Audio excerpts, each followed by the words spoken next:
back to the Alex Jones Show on this Tuesday, December 16th, 2014. I'm David Knight, your host today. I'm going to be joined in the next segment by Marin Katusa, who wrote The Colder War. This is a very fascinating book because for me, a lot of these events, I was aware of them, I remembered them, I didn't have them in a timeline, in a context. And I want to read to you because I found this to be absolutely amazing. The false flag techniques that Vladimir Putin used to hoist himself to the top. This is something that parallels exactly what has happened with our government so many times in the last decade. Now, there were they had a previous war with Chechnya that had basically left the Soviet Union embarrassed and looking ineffective. He used a second Chechen war to make himself look very strong and powerful as a leader. It was a short war, even though the conflict stretched on for a long time. They declared victory very early, kind of like Bush with his mission accomplished. But I want to read to you what led up to this. Now, this is from the book, The Colder War. They said the first of 4 closely spaced terrorist attacks came September 4th, 1999 in Dagestan. Now, that would be in Chechnya. There was a bomb that leveled a barracks that was housing Russian soldiers and their families. 64 Russian men, women, and children were killed. 5 days later, there was a bombing in Moscow, this time an apartment building. The working-class neighborhood in the city's southeast had a device that had been stashed on the building's ground floor, brought down all 8 floors, and killed 94 residents as they slept. Now, here's the key. Within hours, the Russian government officials all but certified that Chechen terrorists were responsible, and calls for retaliation came from all political quarters. Instead of treating the site as an active crime scene, however, and sifting through the ruins, what did the Russian authorities do? They razed the building just days after the blast and hauled the rubble away to a municipal dump. Where have you seen that happen before? To an FSB storehouse. Not the FBI's storehouse like we do here, but this is the FSB. Nothing was left for examination by third parties. Then 4 days later, authorities were called early in the morning to check on suspicious activity outside another apartment building on Moscow's outskirts. They left about 2 a.m., not finding anything. They didn't notice a massive bomb in the building, which exploded 3 hours later at 5 a.m. in the morning. A 9-story building collapsed, 121 died. Then came something very odd. A speaker of the Duma, Russia's lower parliamentary house, relayed to the parliament a report that he had just received that an apartment building 700 miles south of Moscow had been blown up the previous night. Not in Moscow, but in a different location. Okay, so what happens is that didn't happen yet. That happened later. Shades of the BBC announcing that Building 7 had collapsed.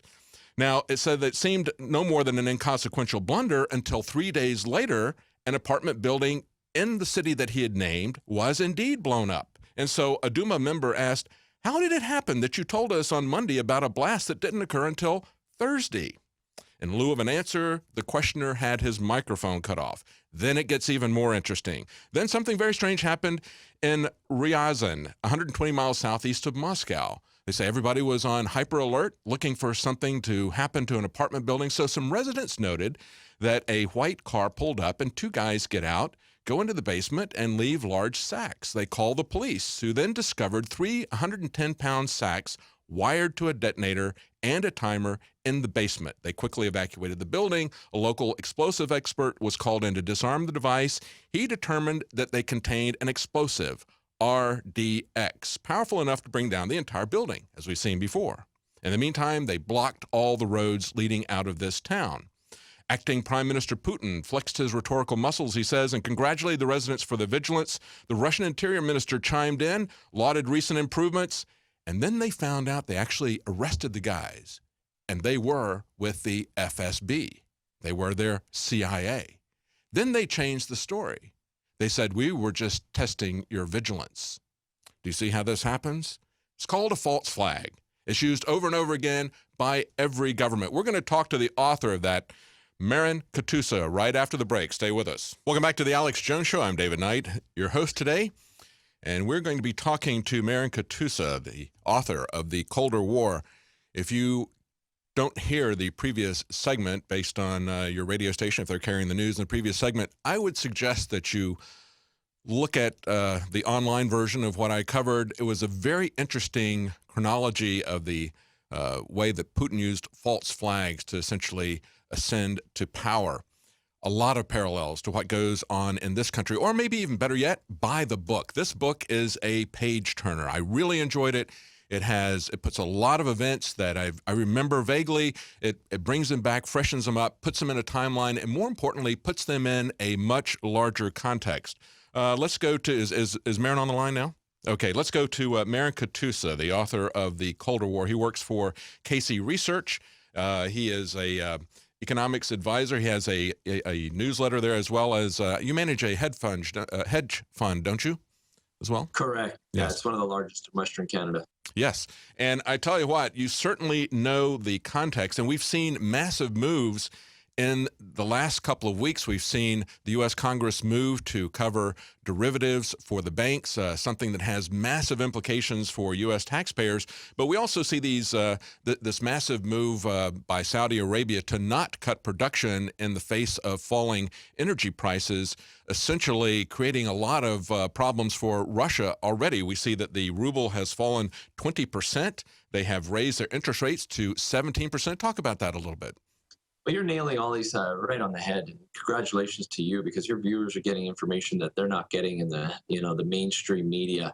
What a lot of people, if you want a breaking story, what my sources in Russia are now telling me, that actually Lavrov, who's the equivalent of the Secretary of Foreign Affairs for the Russians, has basically stated and warned that the Russians, because now they view Crimea as part of Russia, they're going to be moving nuclear weapons there. And according to the Russian strategy, if you want to talk about false flags, here's the ultimate false flag, where now the Russians are going to be moving nuclear weapons into Crimea, which is a huge risk for the Western authorities.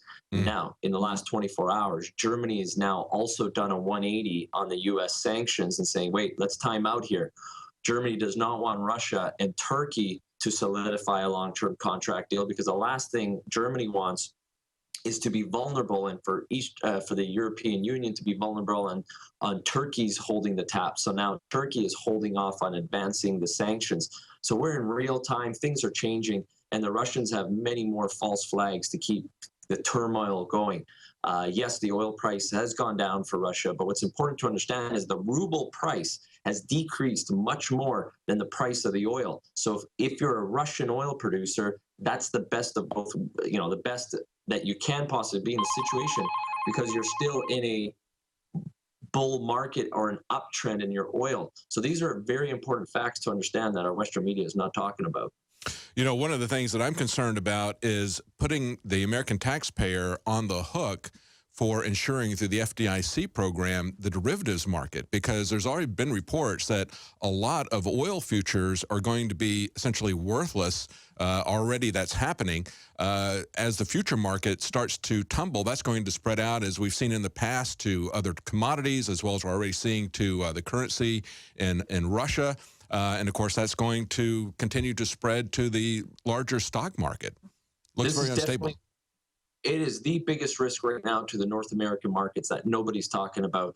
In our at the end of the chapter in our book, The Colder War, we get into exactly that, why to understand that derivatives is so important. And this really is nuclear economic weapons of mass destruction. That who's regulating this? Which banks are going to be vulnerable? And Americans need to understand, is your personal savings at risk here? And I'm telling you, the implosion of the debt and the derivatives markets on the U.S. shale, everyone's thinking that it's the Russians that are suffering. The U.S. shale sector is significantly suffering at $55 oil. So there's a lot of risks out there. Oh, absolutely.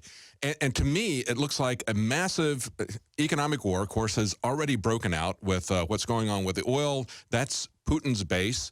He's built his country, as you pointed out. His master plan is to base the country on natural resources. So when they attack that, meanwhile, Putin is attacking the petrodollar, which has essentially been the big leverage that America has had in terms of being the world's economy. Let's go back and talk. Let's kind of run this out. Talk about how this is not something that started with the Cold War. This is what you point out is called the Great Game, going back to Rudyard Kipling. This is something that's been going on with Russia and the West for a long time. Talk about that a little bit. Definitely. So let's bring it back to when, you know, it was the Western world that discovered oil in the Middle East. And if you go to Iran and understand the history, we go through all that in the Colder War. But essentially, the British, is that's where they secured all their oil for World War II, was through Iran. And then the Americans came in the 50s, and they overthrew the existing regime, and then it backfired on them. So then they moved over to Saudi Arabia. Now, when the oil crisis in the early 70s happened, America was faced with a double attack. First of all, oil prices quadrupled essentially in a few months. And the second one was when the French basically called the US dollar and wanted their gold back.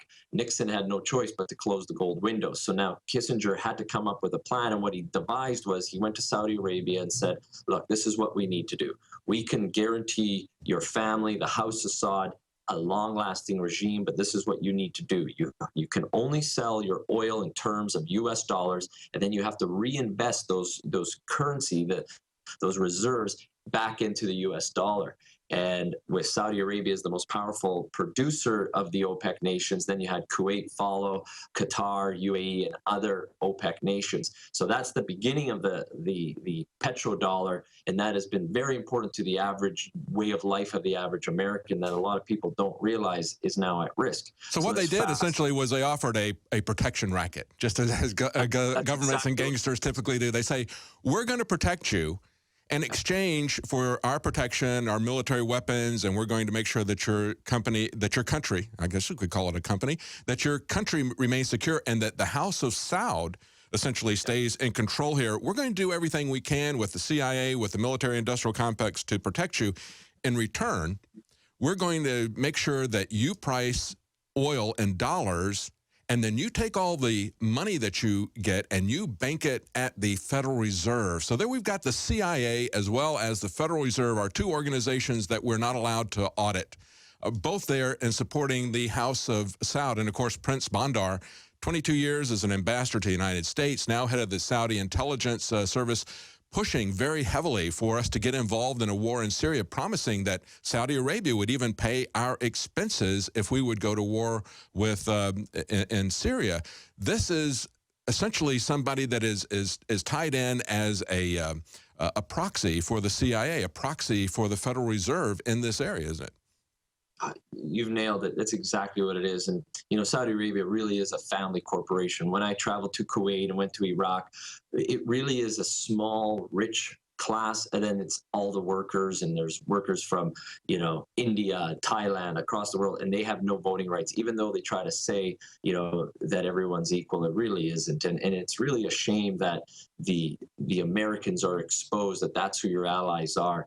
It really is a suppressed society. And you look at what's going on here, even with Syria, where Obama, his failed foreign policy, he was backing the exact individuals which today are ISIS. This is really, if you wanted to write a book about failed foreign policy, all you have to do is just write a summary of what Obama's done in the last 6 years. And it's sadly what every American needs to know. The worst possible outcome of a failed U.S. foreign policy is Obama's pushed Russia and China closer together than the last 100 years combined. And that is the worst possible aspect, and that's part of what we're calling the Colder War. News article today that just came out. China's treasury holdings fall to their lowest since February 2013. They held $1.25 trillion in U.S. debt, but as of October, a $13.6 billion drop from September, said the Treasury Department. So already we see the Federal Reserve losing some of its clout there. That is a key part of the petrodollar, that the Federal Reserve keeps that clout there. And of course, the way that Putin is going to attack the petrodollar is using BRICS, the Brazil, Russia, India, China, South Africa. He's going to use them to go around the American dollar and essentially take the American dollar away from being the world's reserve currency. Is that correct? Definitely. And like, I urge all your viewers to go to the Colder War website, colderwar.com. We've actually created videos to really make it an entertaining, but more importantly, educational aspect of what's going on right now with the Colder War. And, you know, my book made the New York Times bestseller list, and we really nail what's going on. It's not just about, you know, China and Russia, but you look at France. Hmm. They've attacked the petrodollar. They've turned their back on the US dollar. You look at what Canada's doing, one of the major partners and the little brother of America, they're now doing currency swaps outside of the US dollar. You know, this secret of the petrodollar, the rest of the world's talking about it. It's only the American government that's trying to hide it and cover it up. Yeah, I like your book because, like I said before, it puts things into a context, and it's a real page turner. I didn't expect to see that from an economics book. Anybody that likes history, anybody that likes politics is really going to like this book.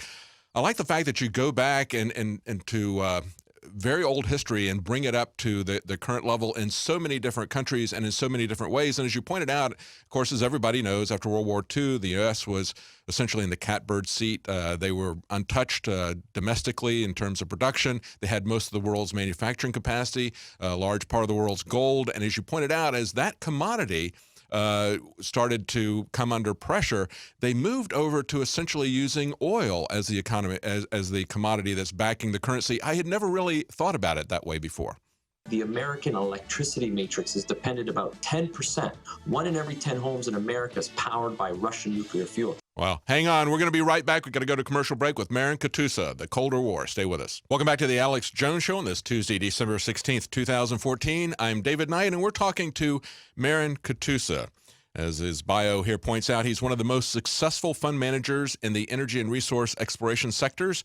His hands-on approach has taken him around the world, and he really understands the historical context. This is an excellent book here, The Colder War, published by Casey Publishing. And, of course, that's Doug Casey's group, and Doug Casey has been a guest with here with Alex several times. Now, just before we went to the break, Mr. Katusa, you started to talk about the U.S. dependence on Russian oil. Tell us about that. Well, it's actually the Russian nuclear fuel uranium. Yes, sorry. And Yeah. it's shocking to me that, last year, for example, a Russian company produced more uranium on American soil than all of the American companies combined. That's shocking to me. America imports 90% of the uranium it consumes, and America is the largest consumer of uranium in the world. And more importantly, 10%, one out of every 10 homes in America is powered by Russian nuclear fuel. This is shocking. These are risks that people aren't talking about right now that Americans need to know. It needs to be brought up to the politicians so we can change this failed foreign policy. And, of course, our energy, our access to cheap energy affects not only our lifestyle, but even our health, our longevity in any country. You can go back and you can show that access to cheap energy is the biggest producer of wealth in any country. Putin understands that. He has built his global plan, as you point out in the book, on the rich natural resources of Russia in terms of being very rich in oil and natural gas, in terms of uranium. On the other hand, we have a president who, even before he came into office, said he was going to shut down the coal industry. He said you could build it, but you could build a coal plant, but it's going to bankrupt you. It looks to me like what he's trying to do is bankrupt the country, either by design or by incompetence. The collateral damage of what Saudi Arabia is doing with the oil prices, they may be aiming that at Putin, or they may be aiming it at domestic competition from oil shale. But either way, it is very destructive of our country's wealth, and it's something that our closest ally, Saudi Arabia, that we supposedly are protecting, is doing against us, not just against the Russians. You've nailed it. I'm really enjoying the show because as a host, as an interviewer, you're really hitting all of the key subjects here. And I do hundreds of these interviews a year, and it's very rare that someone actually understands this to the depth you do. And what's really critical here is exactly as you stated, I see OPEC with Russia and the U.S. production in a three-way war. It's about market share. And what's critical to the petrodollar, U.S. went from the largest customer to OPEC and Saudi Arabia to now a major competitor to Saudi Arabia and Qatar and UAE, where NGLs, natural gas liquids, and condensates are now competing for Qatar and Saudi market share. At the same time, the Russians are also competing with it. And ironically, what's going to happen is the side effect, U.S. shale production cannot compete with Russian production or Saudi or the OPEC Gulf, the Arab states production. So you're going to see an implosion within the U.S. corporate oil producers because of the debt level. And it's going to hurt because where have all the big high-paying jobs in Obama's administration happened? It didn't happen in his green bubble revolution, which has completely popped and failed. It's happened in the Bakken, where it's the lowest employment rates in America. It's happened in the Eagleford. It's the American energy revolution that has caused these high-paying jobs, and these high-paying jobs are at risk. And of course, Marin, I just read yesterday on the news here, there was an article from the Telegraph in the UK talking about, well, this falling oil price is going to be good for us in the short term as consumers at the gas pump, but, you know, we're going to have to keep level or maybe even increase rates to consumers for heating their homes because we're going to have to subsidize our renewable resources. So they're not even going to pass along a temporary savings because we know this is temporary. Once Saudi Arabia or OPEC reestablishes their hegemony in energy prices, you're going to see it skyrocket again. That's always the game for the big guys to take a loss. They can hold on and take a loss for a while until they drive out their upcoming competitors. And then once they do, Katie bar the door. They're going to hit us really hard. Exactly. And Germany's even in a worse situation than the UK. Look at Germany. A lot of people don't realize that in the last decade, they've actually increased their oil imports from the former USSR by over 52%. You look at their gas imports. Germany needs the Russian oil and gas to keep its economy going, and Germany's the economic engine of Europe. So Europe is so vulnerable here. Well, you know, one of the things that we'll talk about, we're running out of time for this segment. We've got to go to a break, and we're going to come back and talk about Putin, because one of the things I liked about your book is it isn't a hagiography, and it isn't a cartoon demon characterization of Putin. You show how he's dangerous, how he's competitive, how his interests do not ally but compete with ours in many ways. I want to talk about that, and I want to talk about the petrodollar. You've got a chapter on post-petrodollar. We'll talk about that after we come back with Marin Katusa. The book is The Colder War. Stay with us. Now, before the break, Marin, we were talking about I said I wanted to cover Putin's rise as well as the petrodollar. But before we get to that, I wanted to get your comments as a fund manager about what's going on. I just saw a notice that COMEX is going to implement gold and silver price limit collars. Effective on the 21st, they're going to limit price fluctuations will kick in at $100 moves in gold and $3 moves in silver. What are they concerned about? Looks like the Russian currency is crumbling. We've got derivatives and oil that are coming in. It looks like a very unstable time, doesn't it?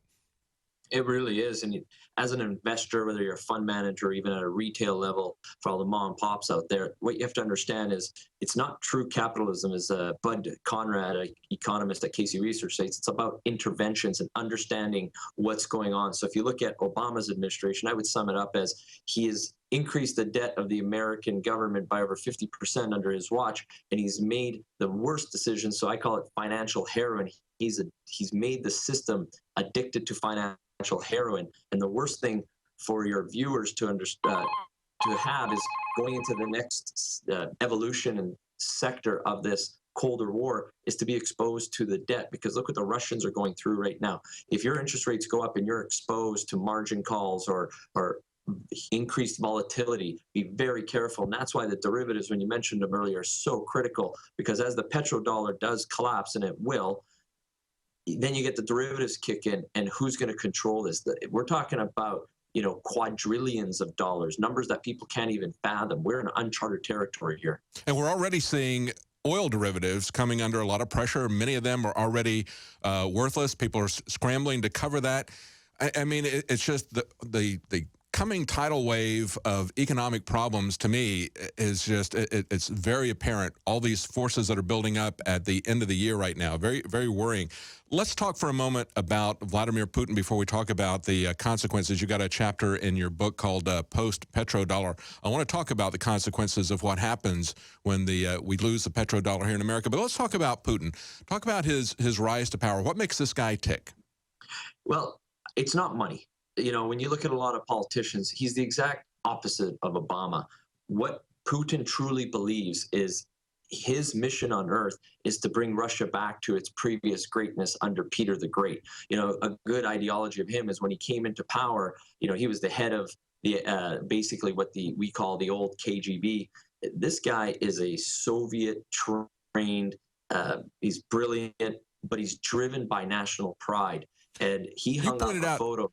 let me give an anecdote from your book. You pointed out that his grandfather, who essentially mentored him, was somebody who was a cook for Lenin and then Stalin. He managed to survive the purges, and there were even rumors that he was with the NKVD. This is a guy that had a lot of influence on him, and at an early age, Putin went to the KGB and wanted to know what he could do. And you report in his book that they told him, well, the best thing you could do if you want to get in the KGB is get a law degree. And they came looking for him when he went to law school and recruited him at the age of 22. This is a guy who he was caught up in the James Bond type of espionage stuff. They had their own version of it in Russia. He was caught up in that. He got very interested in martial arts, wanted to be a KGB person. He's got a much different, longer-term point of view than Obama, doesn't he? Oh, definitely. And he's working with the Chinese, who plan in 20, 30-year cycles.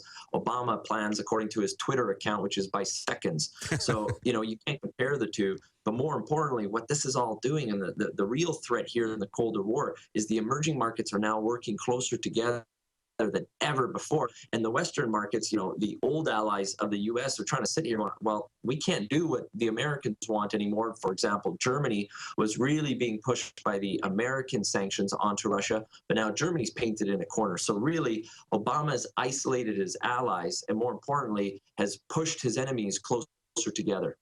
You point out that as we enact these trade sanctions, we're essentially throwing fire on the de-dollarization in terms of removing the dollar as reserve currency. Explain that. Well, sanctions are just another form of war. Come going to lose in a sanction. And, it's sad that it's got to go that way because there's so many better alternatives. But the sanctions are going to come back, and they've already backfired on the German economy. It's starting to backfire on other European economies. And remember, winter's coming, and Eastern Europe and Western Europe depends about a third of its natural gas on Russia. Russia's not down and out. Never underestimate the Russians. They have survived things that most people can't even fathom. And Obama is underestimating. Remember when in the debate with Romney, when Romney said Russia is our greatest threat, and Obama laughed and said, what are you talking about? The Cold War ended 20 years ago. Obama's completely clueless to what's going on. Yeah, absolutely. And so is the American public, too. They don't remember, as you point out in your book, you said at one time Ukraine was Russia. At the beginning of the interview, you pointed out that it looks like Putin is going to move nuclear weapons into Crimea. They're not about to let Crimea go, are they? No, definitely. There's four key critical elements that is about Crimea. First of all, over 90% of the people are Russian and Russian speaking. So if you understand Putin's strategy, what I call the Slavic warrior mentality, he's not going to let any Russian be suppressed or be threatened. More importantly, it's about the gas pipeline. Second, the offshore oil and gas deposits. It's a deep sea warm port, which is very important for Russia's military.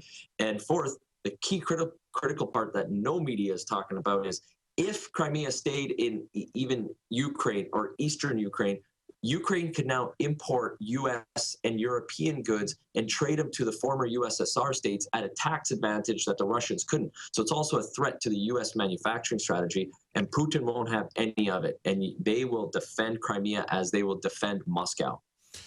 You point out in your book, you go back to the Rose Revolution in Georgia, talking about how at that time South Ossetia and another territory tried to secede from Georgia.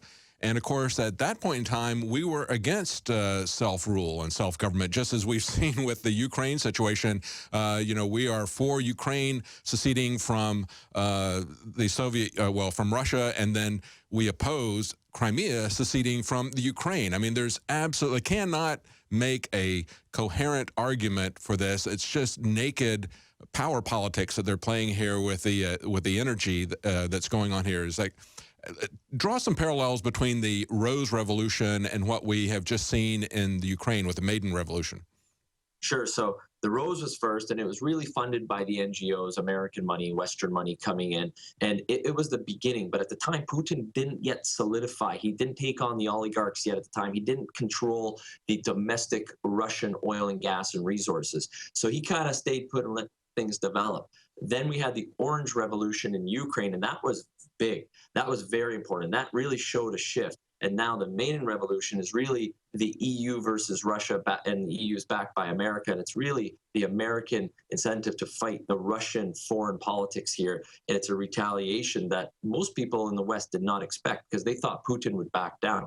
That is not the situation. And if you want to compare it to, let's say, the former Yugoslav Republic of Kosovo, where America defended Kosovo is exactly what Russia is now doing for their side. So, we've been seeing flip-flop politics, and there's a lot of flags of awareness and failed foreign policy on the Western sides. And remember, Putin's going to do exactly what's best for Russia's long-term strategy. If it means going to economic war or physical war or supplying weapons or moving the nuclear weapons into Crimea, Putin won't think twice about it. Absolutely. He's got a long-term plan. And part of that long-term plan includes moving into the Arctic, doesn't it? Oh, definitely. That's where the world-class deposits are. And it's ironic that even though there were sanctions against Russia from the U.S., Exxon, America's largest oil producer, was still moving forward and doing the offshore development. And they didn't pull out. They got an exception to complete that well because according to the terms of the contract, if Exxon backed out, they would lose billions of barrels of oil. So it's in Exxon's best interest to work with Russia. Exxon wants to work with Russia, and it's all about the future world-class deposits. And, Exxon and other major American oil companies have realized that the political instability in the Middle East, where other world-class oil deposits, not worth the risk. So there's not many places around the world that you can get billions of barrels of deposits. And Russia is definitely one of the most important countries for oil, natural gas, and uranium. You point out in your book that in the Arctic, there's estimated to be 200 billion barrels, over 10% of the world's total. And you also point out that there's a lot of different competing claims. Canada's got claims there, U.S., Norway, even Denmark. Just this last couple of days, Denmark made a claim that they own the North Pole. I guess we should let Santa Claus know. Exactly. And, who would you want to back on that? Russia with Putin or Canada? Come on. Yeah, I think if push comes to shove, and it probably will, I think Russia's going to go there. But you make another point here that I wasn't aware of. So after 13 years of wrangling, the UN's Commission on the Limits of the Continental Shelf awarded Russia jurisdiction over a 20,000 square mile area in the Sea of Okhotsk, I guess is how, I don't know how you pronounce that. But basically, they've already had the UN side with their territorial claims. Oh, definitely. And more importantly, what no one's realizing is Russia is the world's largest country from just a landmass, and they haven't even started their unconventional oil and gas development. They're just going for the easy conventional stuff. So Russia is so powerful, and the emerging markets have realized that with Russia, it's about business. There's no political agenda. There's no moral, religious agenda. The Russians want to do business with China, and that's the deal, and now they're pushed together.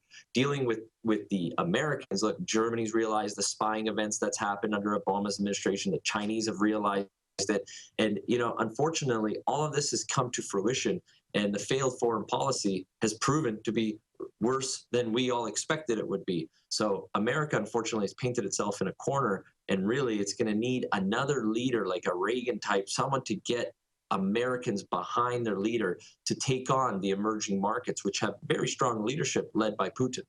I think it's going to require somebody who is going to repudiate our surveillance state, the idea that we have a hegemonic claim on everybody's information. I think that has left a stench on the American government that is not going to be erased until we do something very visible, very tangible to pull that back out. I want to talk about another area, and that, of course, is Africa. And we saw the Bilderberg Group a couple of years ago talking about how their big pushes were going to be big data. That was before we saw the Ed Snowden leaks, and also Africa. We see AFRICOM being created as recently as 2007. So the U.S. is definitely interested in the natural resources of Africa. But, of course, Putin, who bases all of his plans on natural resources, is very interested in Africa. Talk about that. Oh, definitely. And it's with the Chinese. The Russian and Chinese are working together, and they are literally 2 decades ahead of America when it comes to the infrastructure, the deposits. The largest onshore oil discovery in the world in the last decades was a company Doug Casey and I were involved with, and they proved up, billions of barrels of oil on eastern Africa and Kenya. It's called the East African Rift. And ironically, when you go there, It literally looked like a pic out of a James Bond movie where they're all wearing their orange overalls and they're happy to work, and they're all Asians. You don't see North American companies working there. It's all Russian and Chinese drillers, Russian and Chinese geophysics. China's been there. They're going to write the infrastructure checks. They're moving forward for the development because it's about a secure supply. And the Russians and Chinese are planning for 20, 30, 40 years out to keep their economies going.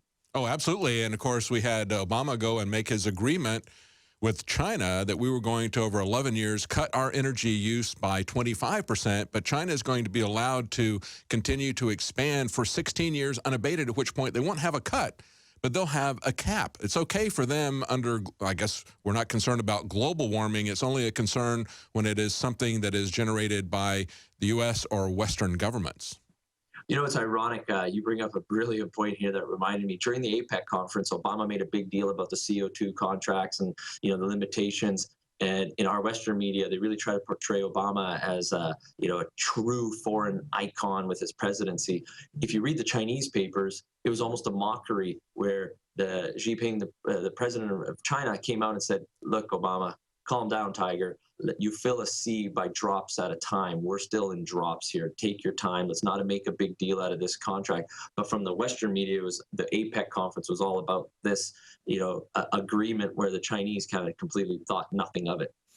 I guess that's one of the things that really strikes me about your book, Marin, and that is the fact that Putin is very methodical, taking a long view, not only just for himself, but also for his country. He's actually doing things to help Russia. It's not in America's best interest, the things that he's doing, but he's actually working to help his country, whereas we have leaders who look to be actively undermining, actively trying to bankrupt our country, whether it's with open borders and a Cloward and Piven strategy, or whether it's taking down our energy production or taxing away our energy use. It seems like our own government is our worst enemy. But let's talk about one of your final chapters. I think it is your final chapter here, Post-Petrodollar America. You point out that the decline of the British pound took 30 years and 2 world wars, and to unwind the empire took longer. Is that going to happen with the United States? Or maybe, as you think, there's going to be factors that argue that the undoing of the dollar will be very abrupt and very disturbing. Tell us how you think that's going to play out and why you think that's going to be abrupt and massive. It's going to be very disturbing for those who are not prepared and protected. You need insurance, whether you have health insurance or car insurance. You never plan on using it, but when you need it, that's when you want it. And it's all about preparing and basically preventing being exposed to the derivative defaults, the collapse of the petrodollar. And it's actually quite simple to do so. Number one, live within your means and stay out of massive debt and don't leverage yourself. Number two, have a little bit of gold exposure, physical gold, because that is an insurance hedge to a depreciating dollar. Now, everyone in Wall Street is talking about how great the US dollar is. That's exactly when you need insurance, when you're driving 200 kilometers or 150 miles per hour with your top down, thinking, what great of a day. You need to have that insurance. So that's the first place to start. And then we get into different aspects. But, when the petrodollar collapses, and it will, and every empire collapses, literally the average way of life for the American is going to be cut in half overnight. And everyone's going to sit there and going, what happened? Except those who are prepared for it. And as you point out, we have the world's largest military. We've taken a hit in most other aspects of our productivity. We've had our manufacturing base decimated, yet we have a massive military. And of course, when people see their lifestyle cut in half, as you just mentioned, they're going to look for an enemy outside of the country. And that's when things are going to get hot. Stay with us. We'll get one more segment with Marin, and he'll be right back with his book, The Colder War. Welcome back to the Alex Jones Show. I'm David Knight, and we're talking to Marin Katusa of KC Research and his book, The Colder War. I would highly recommend this book. It's a very interesting read. Any student of history or politics, anybody who wants to get an understanding of what I think are things that are on the horizon. We've seen a lot of very ominous signs. We've seen Russia's central bank hiking key interest rates in just the last day or so to 17%. That's their interest rate. They've seen their currency tumble by 20%. We see Goldman Sachs, this is a headline up on Infowars.com, Goldman Sachs says oil prices can go lower for much longer. and that the oil prices reveal cracks in our economy. Of course, even though we see cheap oil, we're not seeing the economy responding to this. It's still laying there, not doing anything. But the Saudis are going to keep producing, and that is something that is aimed directly at American production and independence of oil. It also is something that is hurting Russia. And of course, Vladimir Putin is determined to use his alliances to destroy the petrodollar, or essentially our reserve currency. Now, one of the things that you have here in your post-petrodollar chapter here, Marin, is called The Bomb in Your Basement. We talked at the beginning of the hour, we talked about how Putin rose to power with false flags, bombs being placed in apartment buildings and taking out the entire apartment buildings. But this is a bomb that is in the basement of everybody here. You mentioned some things that people can do individually to prepare, but the derivatives that we are now on the hook, just a week or so ago when they came up with this budget from Boehner and the Democrats, putting Americans on the hook to ensure the derivatives that the banks have set up. Talk about the scope of that and what can happen as that blows up. It is so risky. I'm shocked that the media hasn't talked more about this. This individual piece of legislation is essentially the world's strongest economic weapon of mass destruction that has been created ever. Yes. The risks across the board to your pension funds, to the government from the state to federal level. This truly is a shocking element. And yet, who does the government put the blame on? On the working class citizen who's going to have to write unlimited checks. Who's regulating these derivative markets? People don't even understand. I used to teach calculus in a university. These derivative markets are so complex that my colleagues who are PhDs in calculus don't understand this stuff. It's a bunch of maverick bankers who have the Washington in their back pocket, and they basically have carte blanche here. This is a huge risk. It's very annoying because they're not producing anything. They're basically shutting down in a war on people who actually produce manufactured goods, people who produce energy. Those are the bad guys. And yet the guys who come up with these artificial constructs, as you said, these complex derivatives that are not tied to anything, they're not producing anything that anyone can use. It's merely a scam from these large banks. They're the ones who are now going to get protection. And we saw at the same time that they moved the derivatives to get FDIC protection, they also started making some moves to say that they can come after pensions and the commitments that have been made by private corporations to their employees for a long period of time. The handwriting is on the wall. They're coming after the entire enchilada. They're coming after the wealth of individual Americans as well as our energy independence, aren't they? Well, Obama's not just at war with the savers and workers of America. He's doing more for the foreigners like Putin. Putin couldn't have a better ally running America, and they're at war together. So Obama's doing everything wrong for the average working class, hardworking American. And this is going to come back. And it's ironic that, Obama's all about, the average American. Well, he's going to need more than hope for this. This is going to be a true disaster. Wow. Thank you so much for joining us. It is an excellent book. It is a real page turner. Guys, you can get a clip of all the different tabs that I put in here. I wish I had time to cover everything that we have. You can see all those different tabs. I wish I had time to cover all the information that's in here. Get this book, read it. It will really enhance your understanding of the background behind this. Thank you so much. Marin Katusa, The Colder War, available from Casey Research. We'll be right back and we'll take your calls.